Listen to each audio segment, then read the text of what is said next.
Jadi paper ini sebenarnya representasi dari kegalauan kami Pak, melihat angka-angka RPJM gitu ya.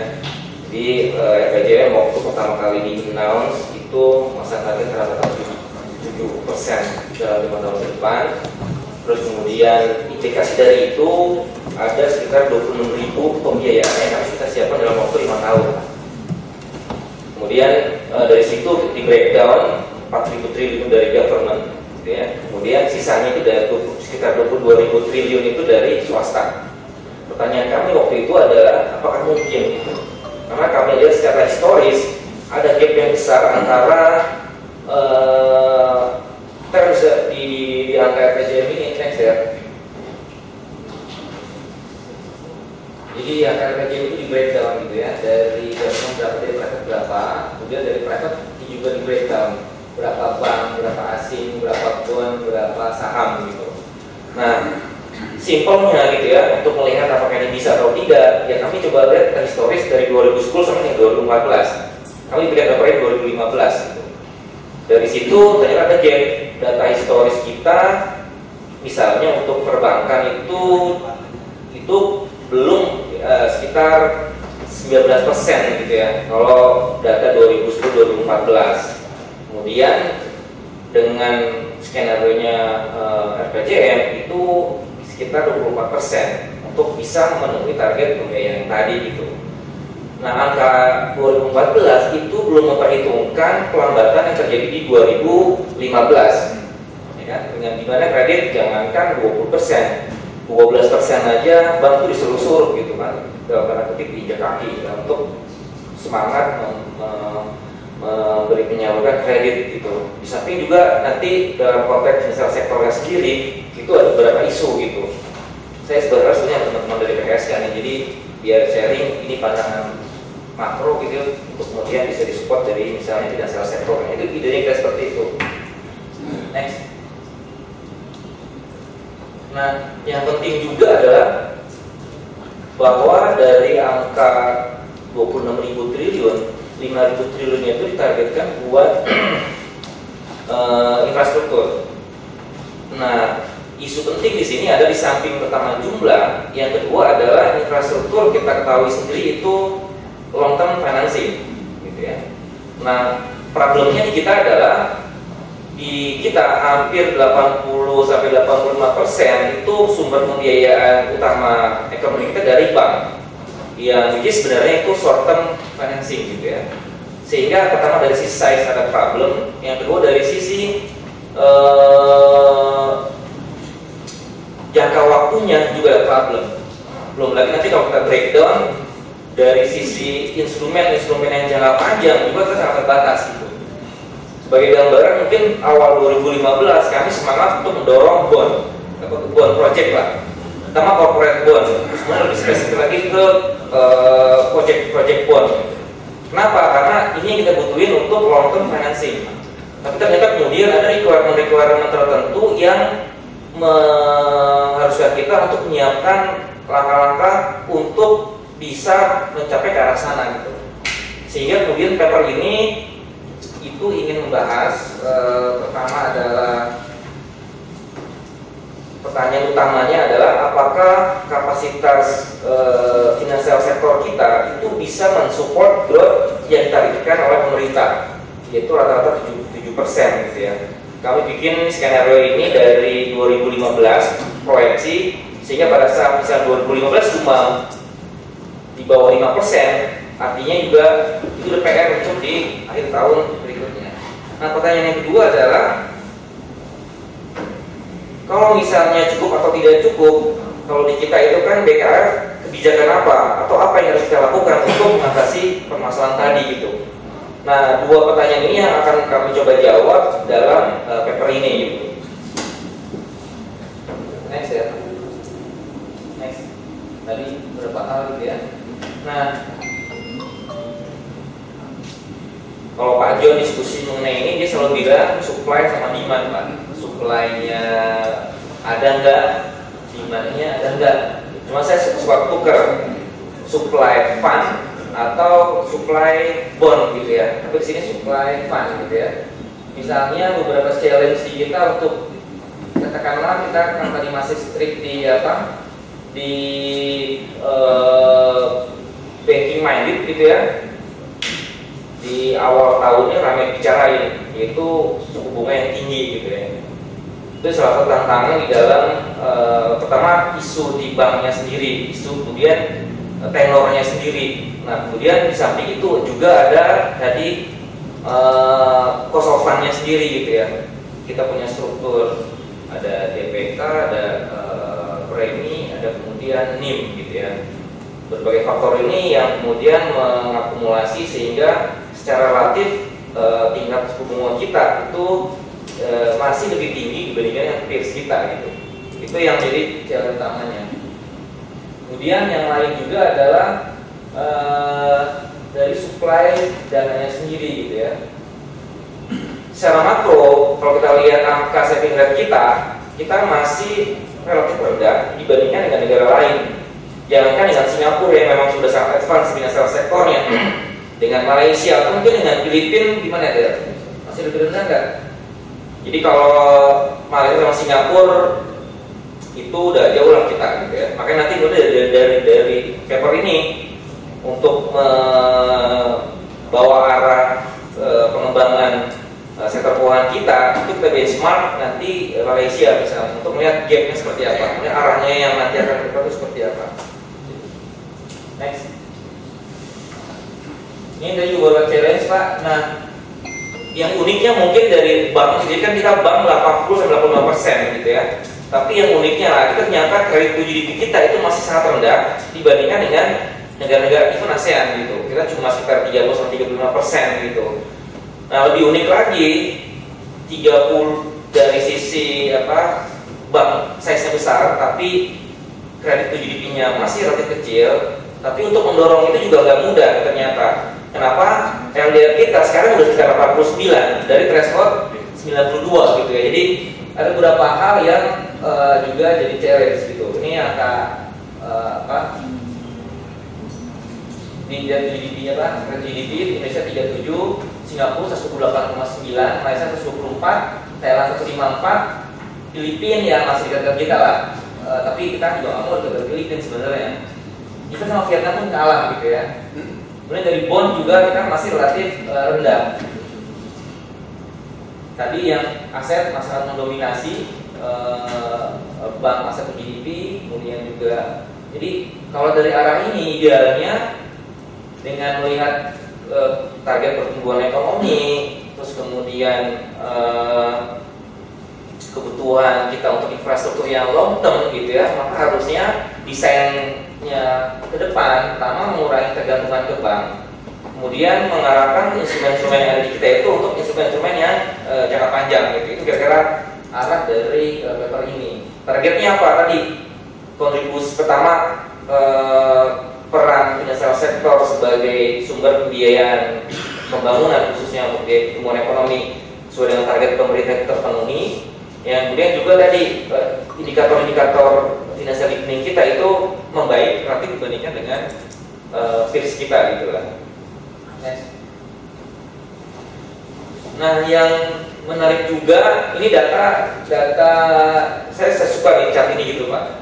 Pertama ini menunjukkan, jadi panah ini menunjukkan kontribusi dari masing-masing sektor ini terhadap, jadi misalnya bank, makin besar tanda panah bank, artinya peran bank di dalam ekonomi negara itu makin besar. Dan sebaliknya gitu, ini ada ukuran-ukurannya. Ini jadi ini indikator thresholdnya, saya nggak terlalu ini gitu ya, nggak terlalu kelihatan, tapi di paper aslinya itu kelihatan.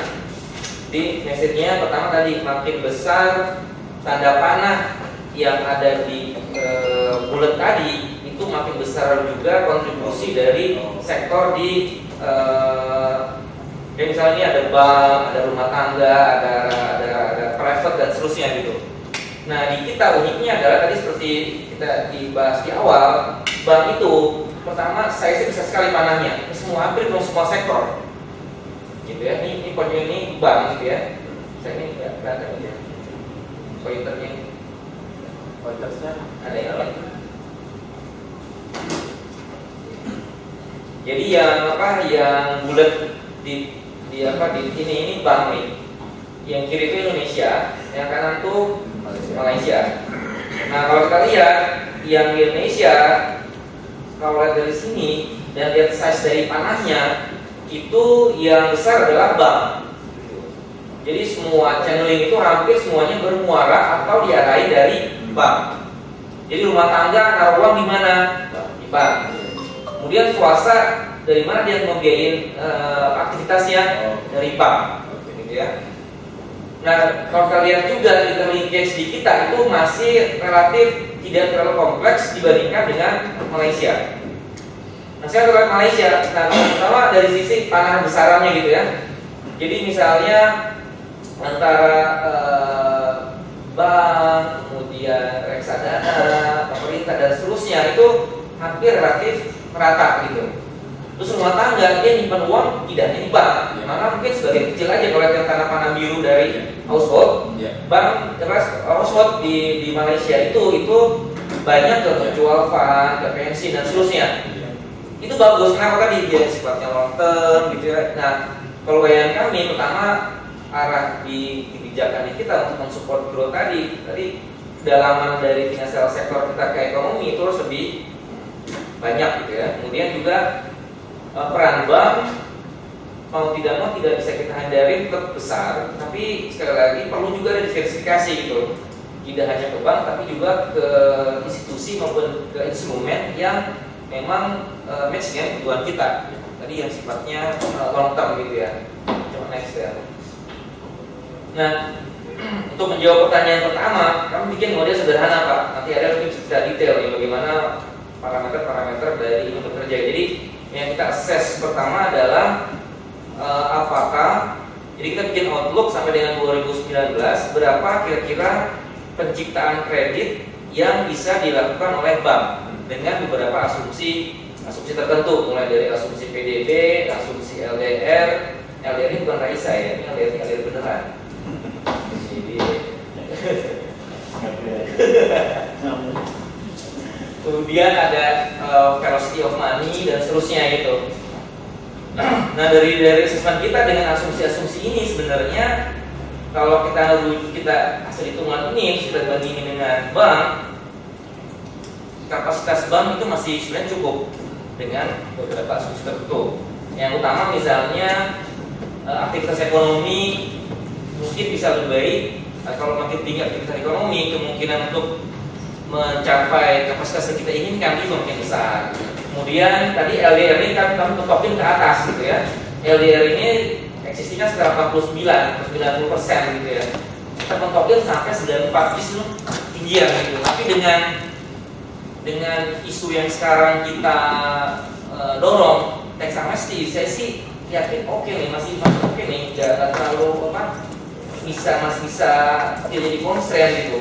Jadi salah satu argumen yang kita dorong untuk isu tax amnesty adalah tadi tax amnesty menambah likuiditas sehingga kapasitas bank untuk menyalurkan kredit itu jadi besar karena ada tambahan likuiditas tadi. Jadi kalau dari asumsi ini sih masih harusnya dengan kebijakan tax amnesty likuiditas bank itu masih bisa kita dorong gitu.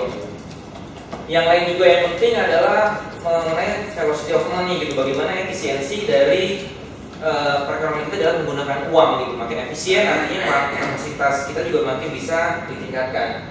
Jadi sekali lagi dari total perhitungan ini dengan beberapa asumsi tertentu sebenarnya kapasitas bank kita sampai dengan 2019 masih sangat cukup untuk mengoptimalkan atau mendorong mensupport pertumbuhan ekonomi kita gitu. Next. Nah, yang kita mau dorong juga tadi sebagaimana di awal adalah bagaimana kita bisa mengembangkan bond gitu.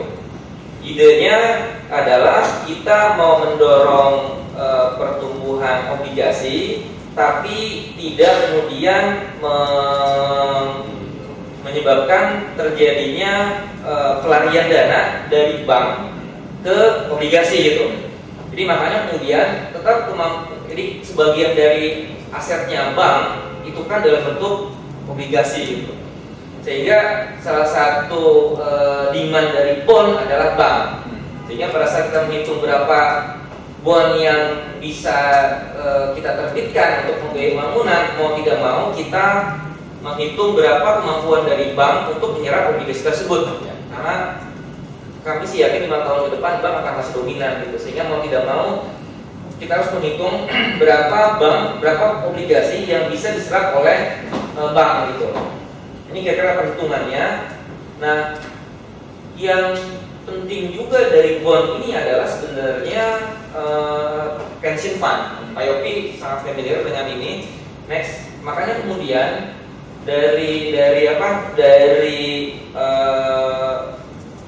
peminat atau nanti pembeli obligasi, kita coba menghitung berapa kapasitas yang dimiliki oleh si pension fund untuk menyerap obligasi tadi gitu. Jadi sumber biayanya katakanlah bank sama bond. Banknya ini bondnya itu pembelinya utama bank. Pembeli yang kami harapkan besar juga adalah dari dana pensiun gitu. Nah, kami juga memanfaatkan momentum dengan didirikannya BPJS. Kira-kira idenya seperti itu. Jadi kami menghitung dengan pola mereka yang ada selama ini secara historis, kemudian penempatan aset mereka itu di mana, maka kita hitung berapa kira-kira obligasi baru yang bisa diserap oleh dana pensiun gitu. Sekali lagi dengan beberapa asumsi tertentu. Salah satu yang signifikan menurut kami adalah participant growth. Jadi sekarang kalau Bapak tahu kan BPJS kan itu hanya transformasi dari jam sostek. Jadi sebenarnya dia ngambil iuran dari sektor formal. Itu pun sebagian dari sektor formal gitu. Nah, kami bikin angka yang agak optimis untuk participant growth. Tadi untuk menggambarkan bahwa sebenarnya BPJS kalau dia mau istilahnya tidak berburu di kebun binatang gitu ya, harusnya dia juga punya kapasitas yang cukup untuk tadi mengenerate iuran.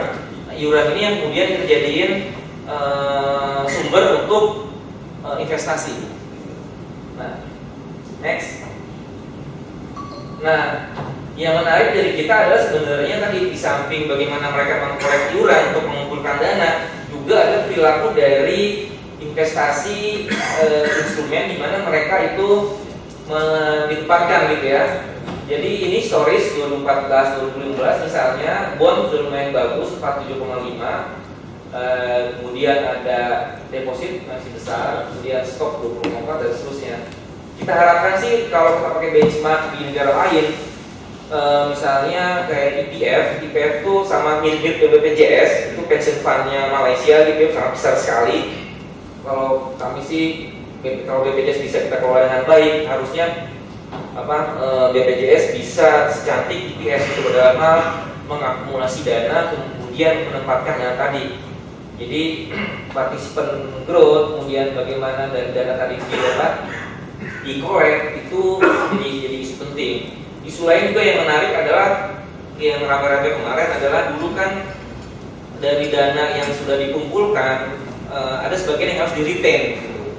Dengan PP terakhir ternyata kalaupun dia dipecat sebelum periode tertentu, uang yang dikolek itu harus dikembalikan ke pesertanya. Nah, ini yang kemudian mengurangi kapasitas dari BPJS untuk tadi mengakumulasikan dana, sehingga kemudian kemampuan dia untuk menyerap obligasi yang kita harapkan itu semakin berkurang gitu. Nah, target obligasi baru yang diterapkan ini sekitar sampai tahun 2009 itu 217 triliun ya, dari sekitar 20 triliun di 2015.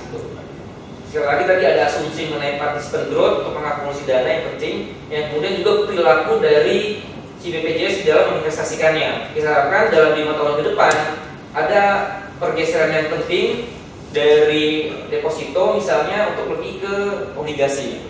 Itu kira-kira arahnya. Next.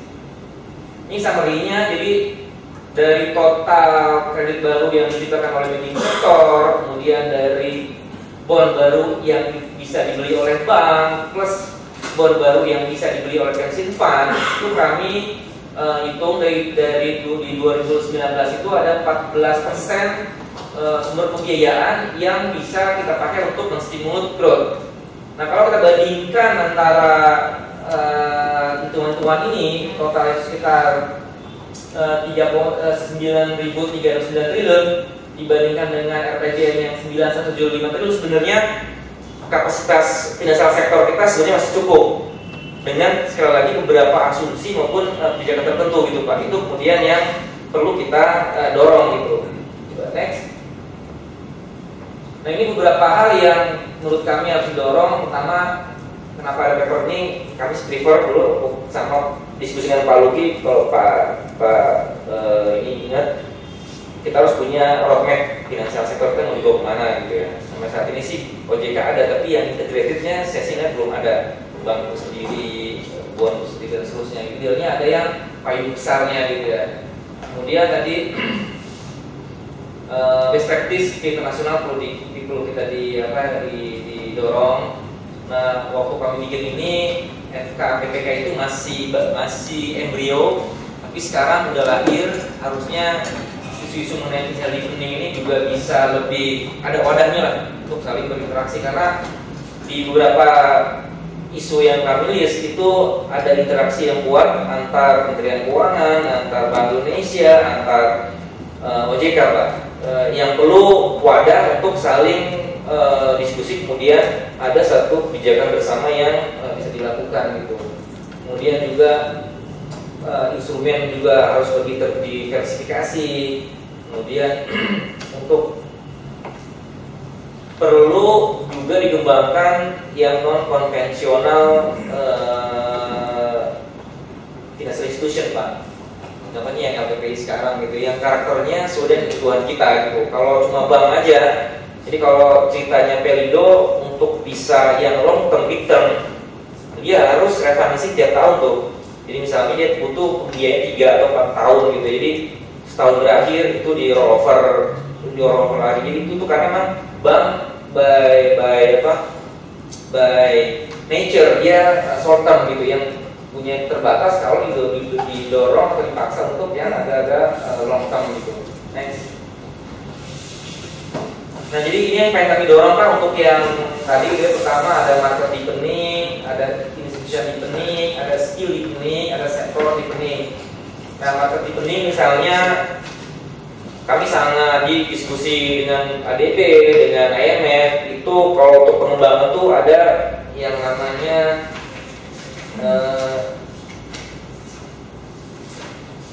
jadi kan kita pengen ada pasar uang kita berkembang, pasar modal kita berkembang, tapi ternyata kalau lihat dari rekomendasinya IMF itu nggak bisa kita lompat gitu. Kita mau ngembangin project bond. Project bond itu berkembang kalau pasar uangnya berkembang, pasar falasnya berkembang. Jadi ada satu langkah yang sequence dan sistematis. Sehingga kalau kita ngembangin project bond misalnya tadi, kita harus pastiin di pasar-pasar yang sebelumnya itu bisa juga dikembangkan gitu ya. Dan sebenarnya ingat ada paper image ya, yang sequence-nya dan urutan pengembangan itu ya.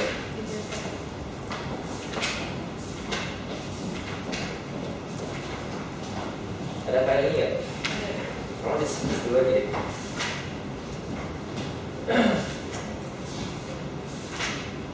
Jadi institusi deepening ya harusnya nggak cuma bank yang kita dorong, tapi juga non bank, terutama tadi pension fund sama insurance. Kemudian juga dari instrumen kita harus sekarang kan yang dari instrumen misalnya yang bond yang berkembang teman. Padahal kita juga butuh corporate bond yang berkembang gitu untuk tadi memastikan adanya pembiayaan yang cukup untuk pembiayaan kita gitu. Kemudian juga skill development. Ini ada hal yang menarik juga yang sebenarnya masih di jangkauan kita gitu.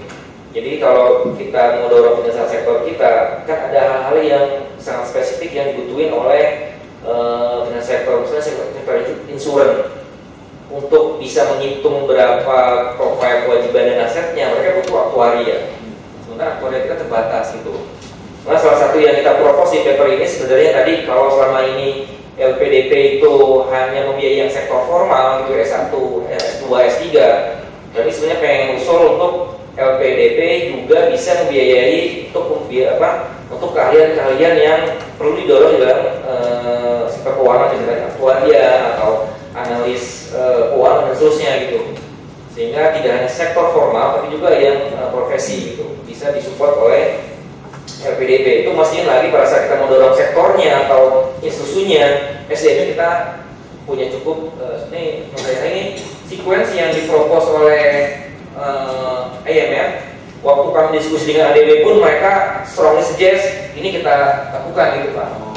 Money market, kemudian SPN, government bond, corporate bond, dan seterusnya gitu. Jadi nggak bisa kita jump misalnya dari langsung misalnya tadi yang kalau kita mau ngomongin corporate bond atau project bond, ternyata kita harus rapiin dulu tuh yang atas gitu. Untuk misalnya untuk yang corporate project bond itu kita harus pastiin ada benchmark untuk misalnya kan kayak proyek tol itu bisa 45 tahun gitu ya. Ada nggak surat berharga sebelumnya yang bertenor sama gitu. Kalau tenornya tidak ada, susah kita untuk menentukan berapa yield yang pas untuk instrumen tadi gitu. Makanya salah satu untuk memastikan ini jalan yang kami dorong, kami dorong adalah sebenarnya untuk yield curve itu harus lengkap gitu. Baik yang di money market maupun nanti yang di pasar surat utang gitu. Sehingga investor yang mau menerbitin surat utang dia punya benchmark gitu. Makanya waktu kemarin teman-teman BI mau mendorong pemerintah menerbitkan banyak SPN, kami support tuh Pak. Kenapa? Karena yield curve untuk yang di pasar surat utang itu surat pasar uang itu masih belum lengkap gitu ya, sehingga menjadi constraint pada saat kita mau ngebangun di pasar yang lebih long term gitu. Next slide ke slide aja. Next.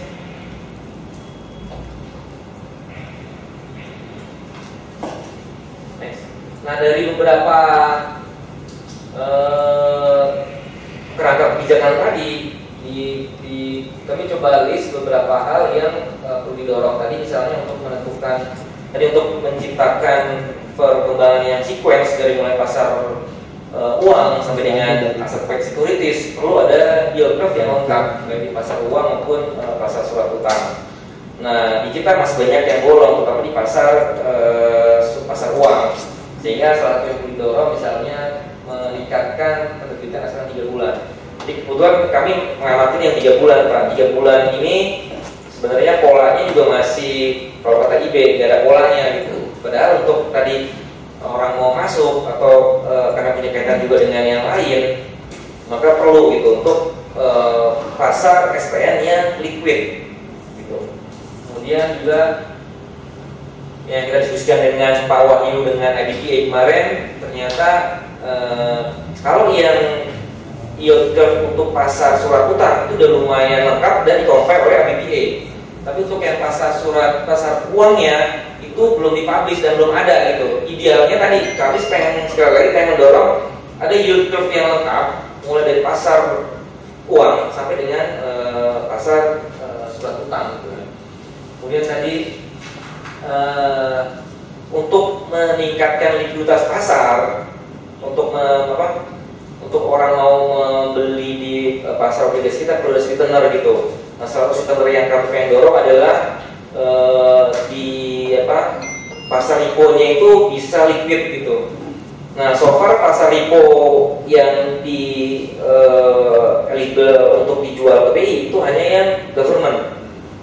Jadi kalau kami sih berpendapat kalau kita mau mendorong tidak hanya government bond tapi juga corporate bond atau juga di project bond, harusnya repo yang ada di BI juga eligible untuk corporate bond atau paling tidak yang SOE bond atau yang government guarantee bond gitu. Jadi tidak hanya government bond tapi juga yang lain, paling tidak untuk misalnya BUMN yang AAA misalnya, sehingga tadi menambah sweetener dan orang mau melakukan investasi atau membeli di pasar obligasi. Next.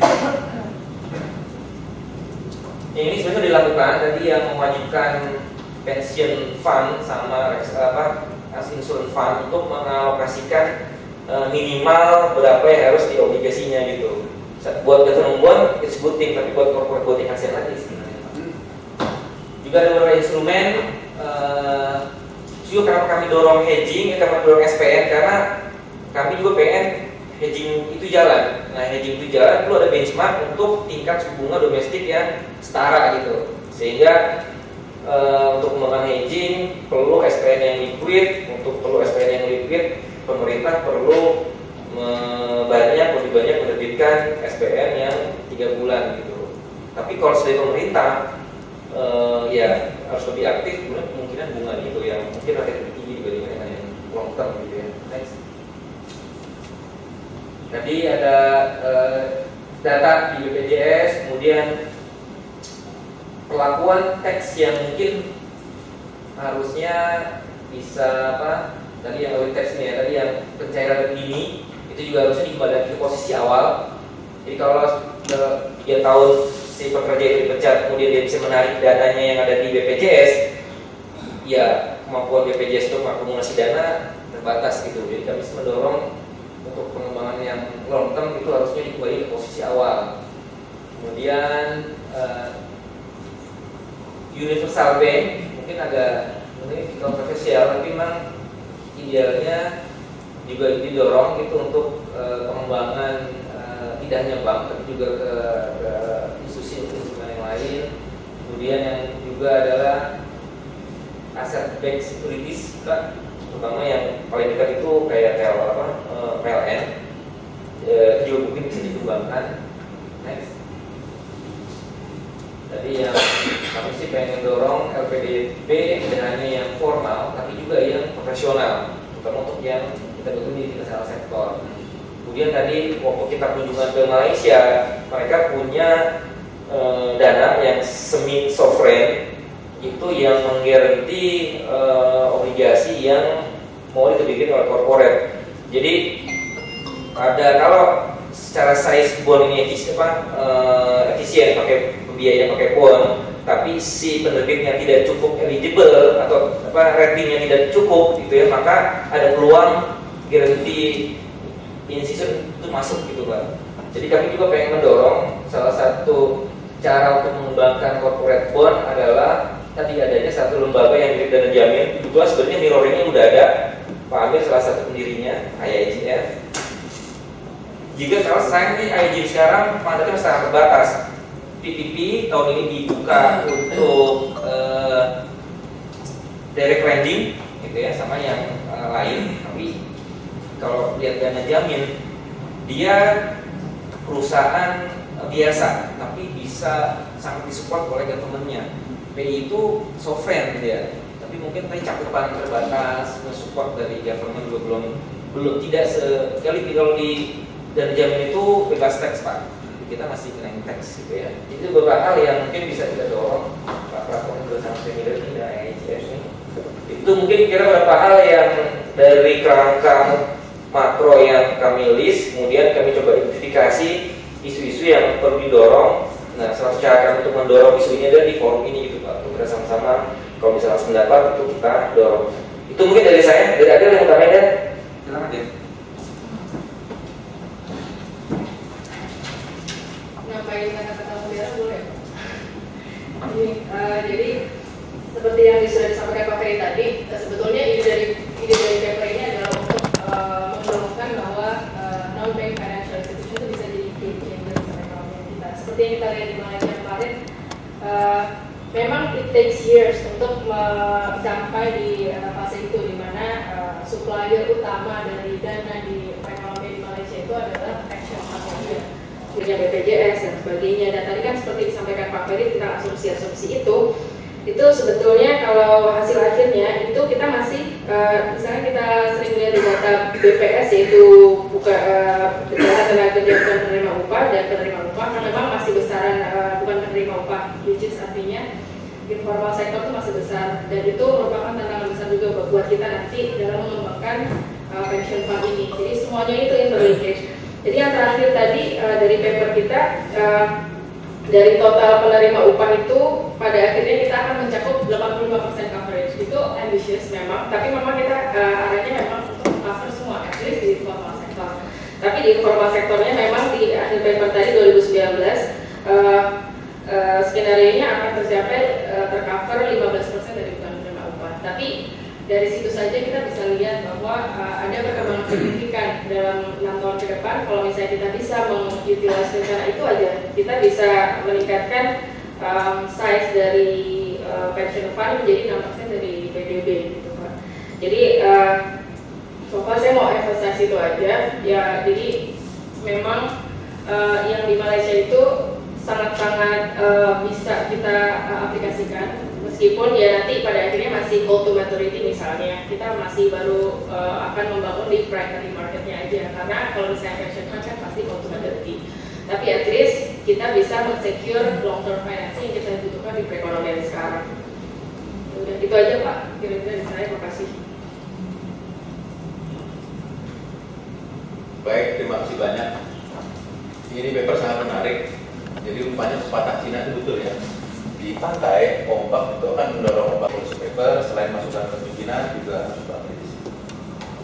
Secara summary ini saya mencoba men-summarize meskipun banyak sekali ya hal-hal yang bisa kita diskusikan. Ini misalnya ya, Pak Ferry kan ingin menguji hipotesa apakah kapasitas kita sudah bisa menampung dan kebutuhan yang ada, lalu apa yang harus dilakukan BKR. Untuk yang pertama ini Pak Ferry sudah mencoba mencari itu bagaimana menekan dependence on bank dan mencari sumber biaya jangka panjang yang lain. Artinya dari bank ke deposito ke obligasi. Benar, ini dicoba dengan pendalaman ya, pendalaman pasar untuk industri keuangan non bank, yaitu asuransi dana pensiun, reksadana dan pasar modal. Saya hanya mengungkap sedikit, di UK ini sumber dana infrastruktur sebesar karena pension fund. Jadi barangkali Malaysia mengikuti pola UK ya. Jadi untuk jalan-jalan lingkar tanpa tol, jalan-jalan tanpa tol di UK itu sekarang sumber dana dari dana pensiun. Kita maunya ke sana mungkin ya Pak ya. Terus ya. Dan kemudian yang kedua itu apa yang harus dilakukan oleh BKR. Jadi ini Pak Ferry sudah melengkapi semua kira-kira yang bisa di-cover, isunya apa, rekomendasinya apa. Yang pokok menurut saya antara lain itu sequence. Ini barang baru buat saya ini. Ternyata di sektor keuangan ada sequence juga ya. Dulu kita sequence di sektor perbankan itu tahun 83 banyak yang dilompati, tiba-tiba bank dibuka izinnya. Lalu tiba-tiba semua dibuka izinnya. Itu ada namanya lompatan jauh ke depan. Ya berjalan waktu itu ya. Seperti itu. Sekarang ini Pak Ferry mencoba mapping lagi apakah di pasar keuangan itu sequence-nya apa saja. Dan saya kira itu udah jadi roadmap tuh. Tinggal didetailkan kan untuk money market apa yang dilakukan terlebih dahulu, proteksi market apa, corporate bonds apa, government bonds apa gitu ya. Itu saya kira tinggal di perdalam aja itu tabel sequence pasar keuangan. Ini banyak sekali yang saya tanyakan dan nanti waktunya habis buat saya. Aktuaria itu dulu saya dengan Pak Isa, waktu Pak Isa masih kepala biro asuransi, mencoba mendorong sekolah perguruan tinggi swasta untuk S2 khusus aktuaria di Trisakti itu. Sekolahnya ada tapi tinggal gedungnya di bebas tuh, sekolah tinggi aktuaria Trisakti. Kalau bapak lewat gedung pasti ada tuh, mati itu sekolahnya karena apa ya, saya juga lupa dulu apa ya, tapi pernah coba bentuk dulu tuh. Sekarang mungkin perlu didorong lagi untuk di melalui LPDP surat Pak Ferry tadi ya, ada beasiswa dan sebagainya. Saya bisa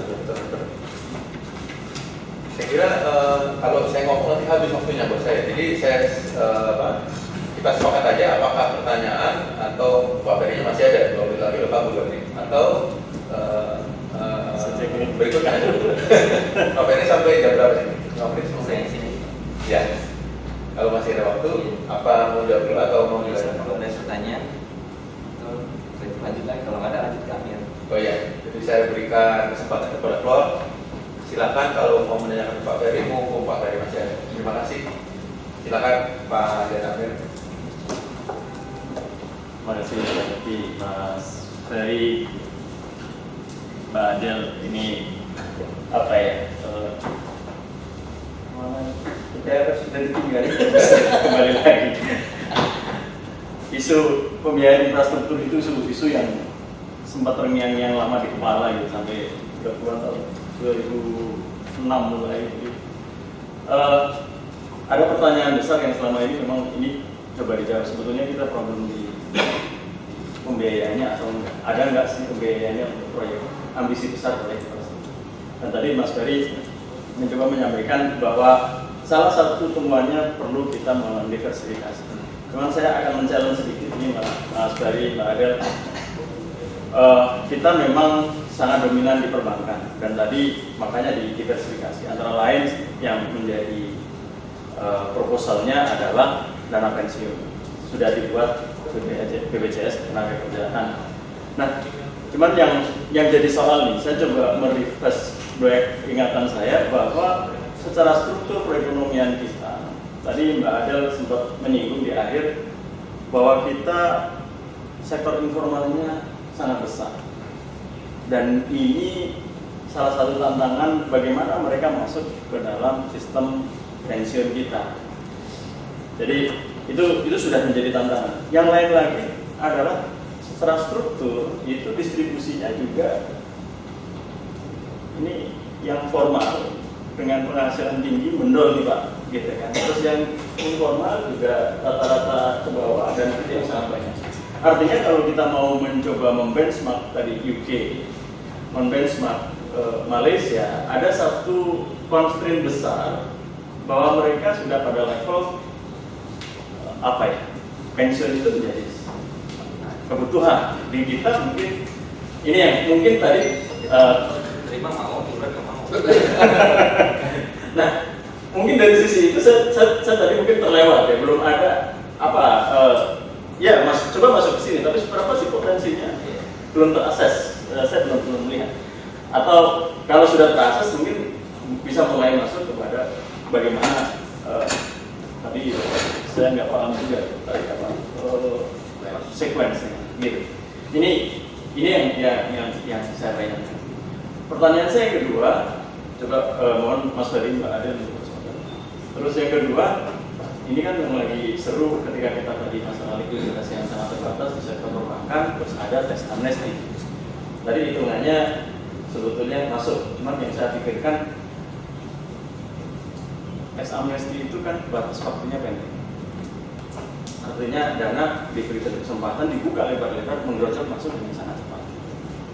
Pertanyaan berikutnya, apakah ini bisa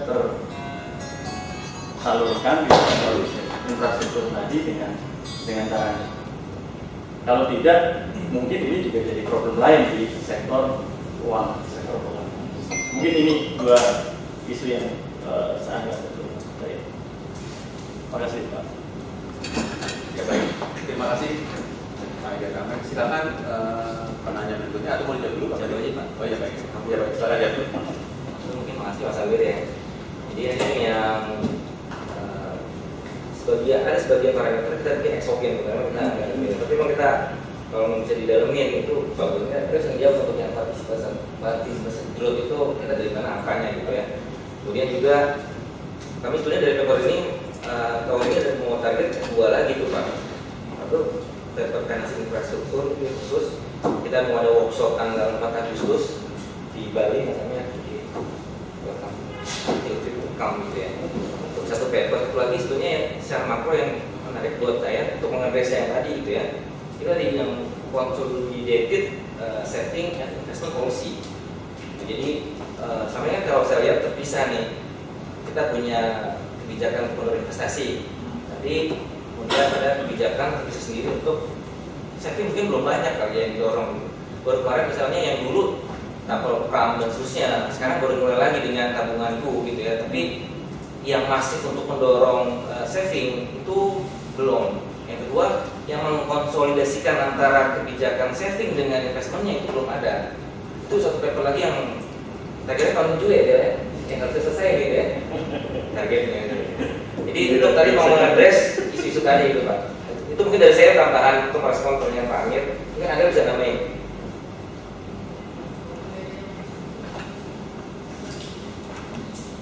Silakan Mbak Adel.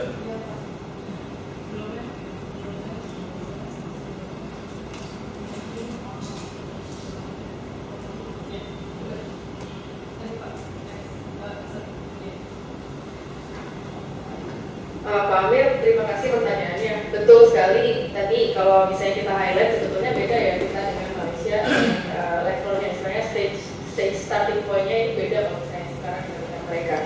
Dan mungkin untuk pengetahuan rekan-rekan sekalian juga, kan di Malaysia itu kontribusi untuk pension fund-nya itu udah 30% gitu. 30% dari penghasilan split antara pemberi kerja dan kita sendiri. Jadi itu aja udah starting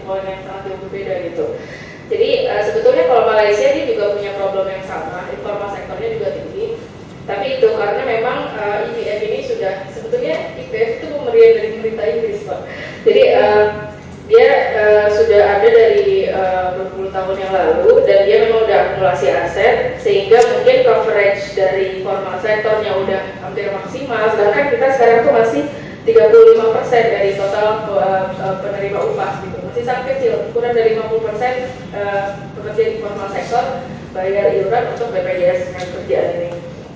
Nah, nanti targetnya nanti di paper ini mungkin bisa dilihat, nanti kan ini ada partisipan growth ya Pak ya, dari 2015 sampai 2019, tadi udah saya sampaikan.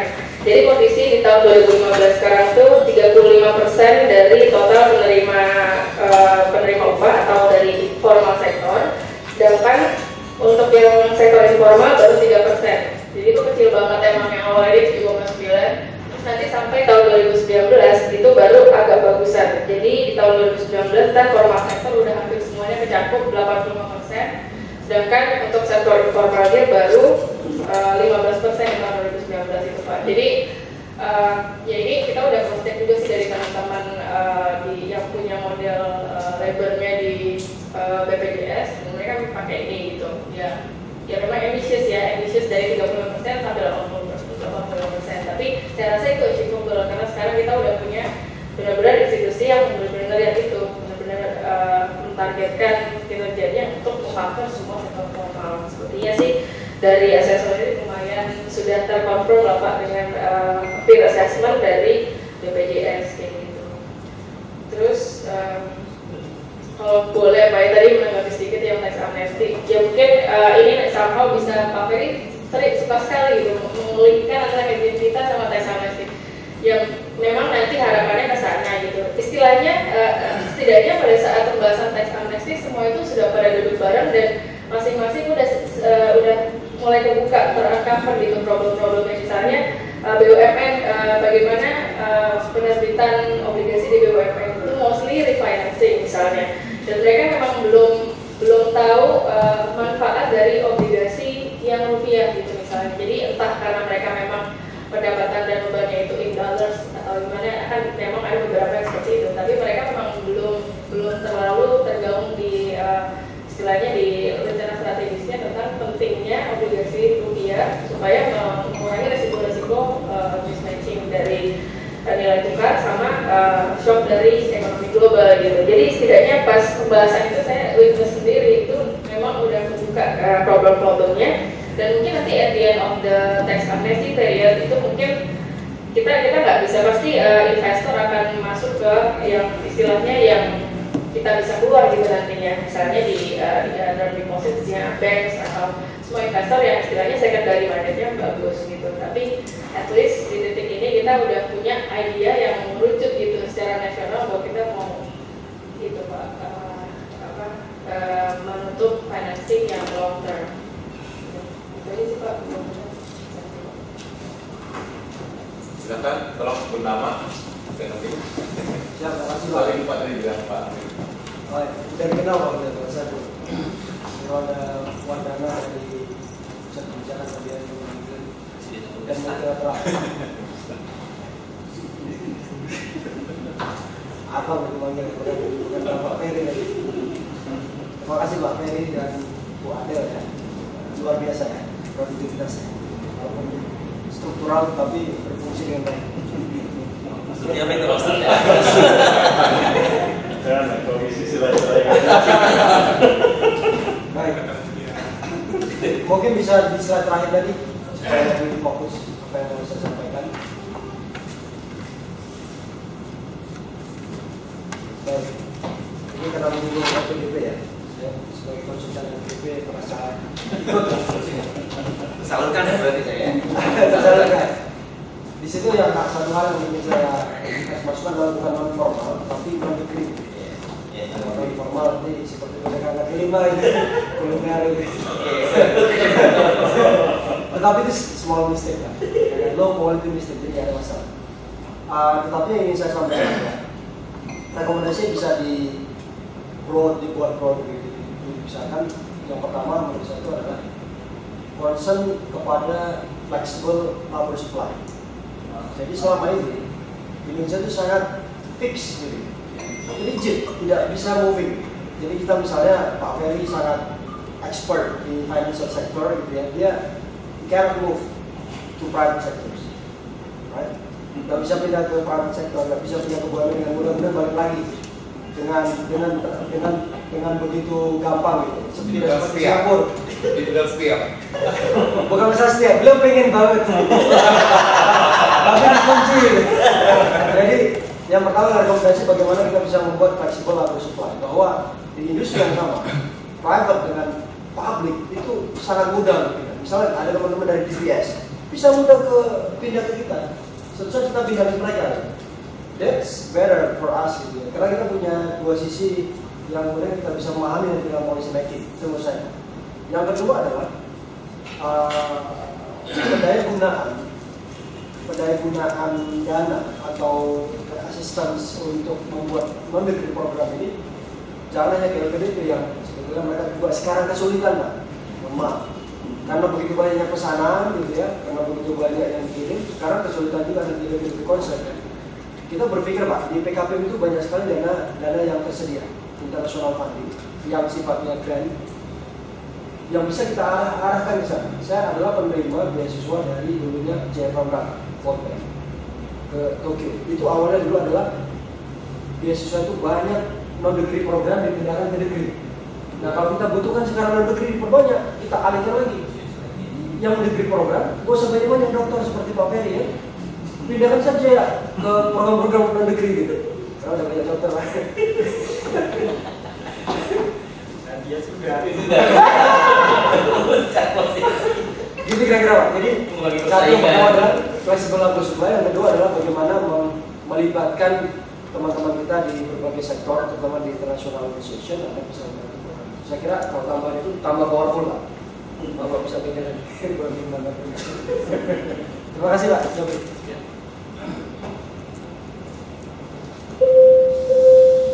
Terima kasih.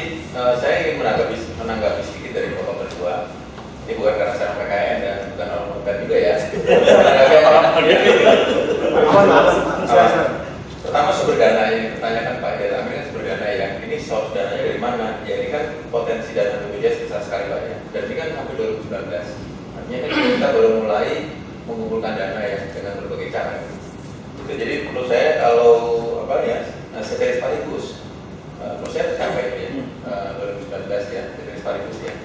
Didukung dengan konservatif tax amnesty.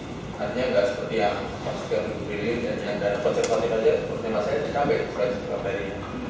Yang kedua benchmark UK. UK saya kira bukan benchmark ya, dia bukan peer, tapi target. Ya, jadi kita kan mau mencapai sana. Ya, mungkin sementara kita mau mencoba mengejar Malaysia. Mungkin ini maksud Pak Ferry ya. Syukur-syukur nanti kita bisa ngalahin dia terus mencapai target UK. Iya itu. Terus yang paling tadi kan ada 50 supply push ya. Jadi kalau ada daya tariknya besar, yakin saya orang akan bergerak sana ya. Kalau nggak ada daya tariknya, cuma meskipun kasih pendidikan gratis semua, jadi pasti ada demand pull dan supply pushnya nanti ya. Luar biasa. Ya. Tadi saya menanggapi sedikit lupa saya sampaikan pendalaman pasar obligasi itu kan obligasi. Jadi saya kira mungkin di papernya Pak Ferry dengan Bu Adel ada, cuma belum kayak obligasi itu kan sekali terbitkan harus diperjualbelikan supaya harganya naik dan bagus. Sekarang kan macet nih, orang terbitan obligasi dipegang tangan udah orang Indonesia nggak kayak investasi Pak di tanah gitu. Jadi secondary marketnya nggak jalan. Jadi salah satu tujuan BI merubah BI rate, BI itu selalu bilang BI rate, tapi padahal kalau kita slot nggak nyambung tuh BI rate dengan tingkat bunga bank.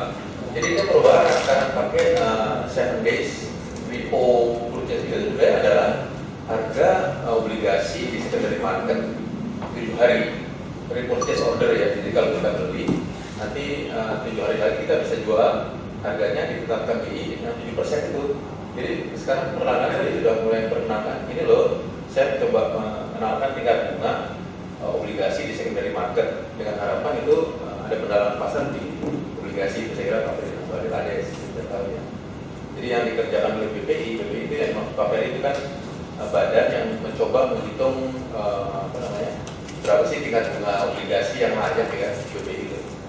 Nah itu juga dibantu BPI, dia kasih benchmark farming obligasi di secondary market barangkali yang 7 hari harga sekian. Nanti kan dia bikin yang 5 hari, yang 1 hari ya.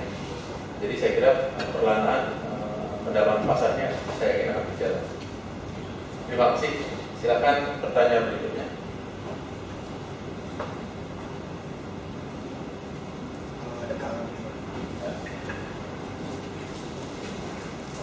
Tidak ada.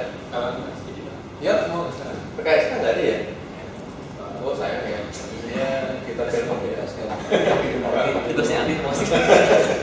Silakan. Ingin menarik tadi misalnya tadi untuk mengembangkan pasar-pasar seperti itu sebenarnya itu apakah memang diperlukan suatu insentif fiskal di situ? Apakah memang perlu ada penurunan pajak sehingga investor ada untuk menciptakan?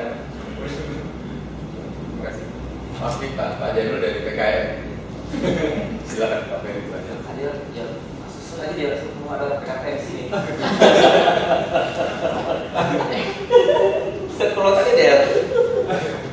Sebetulnya Mas Zainul sudah menjawab sendiri tadi. Jadi emang kalau keluhannya di market sih kita memang kan kita masih punya capital gain tax ya untuk transaksi obligasi. Jadi katanya itu salah satu yang istilahnya jadi faktor yang mungkin kalau itu nggak ada akan lebih liquid gitu secondary marketnya.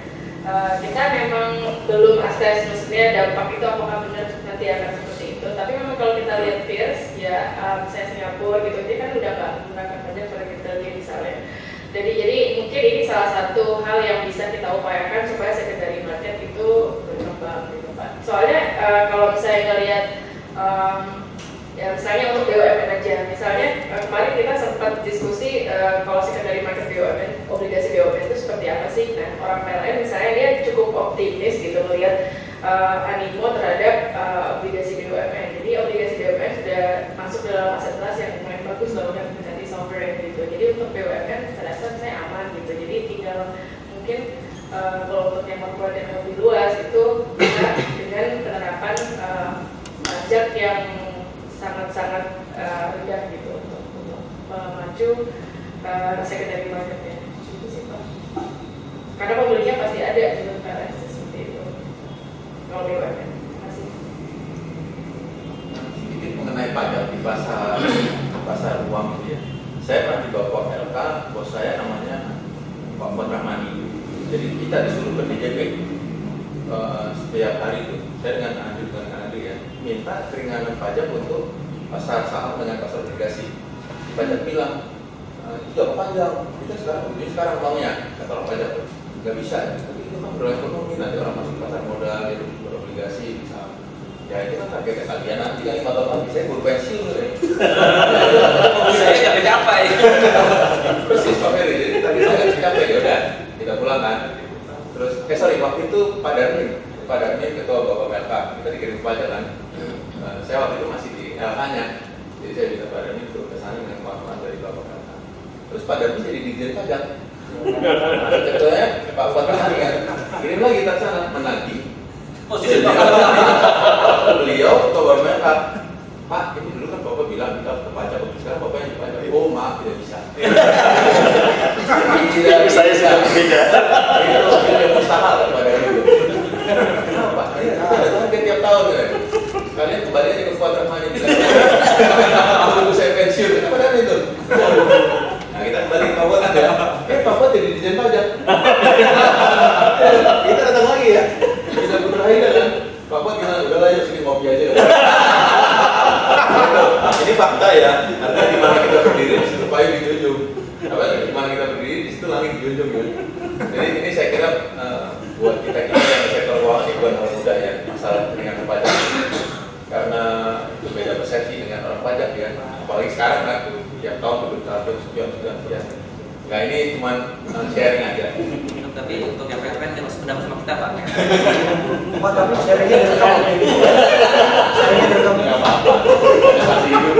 Tambah dengan Pak Darmin. Baik, terima kasih banyak ini atas presentasi Pak Ferry dengan Bu Adel. Saya kira sekali lagi saran saya kalau bisa dipublish. Jadi tidak hanya policy paper disampaikan pimpinan, pas pimpinan akan tertarik, namun jangan dijadikan berkas nanti, harus dijadikan buku atau paper dan dipublish jadi policy paper. Kalau butuh orang ketiga saya siap. Nah, izin aku di Terima kasih banyak atas presentase dan tanggapan dari kawan-kawan.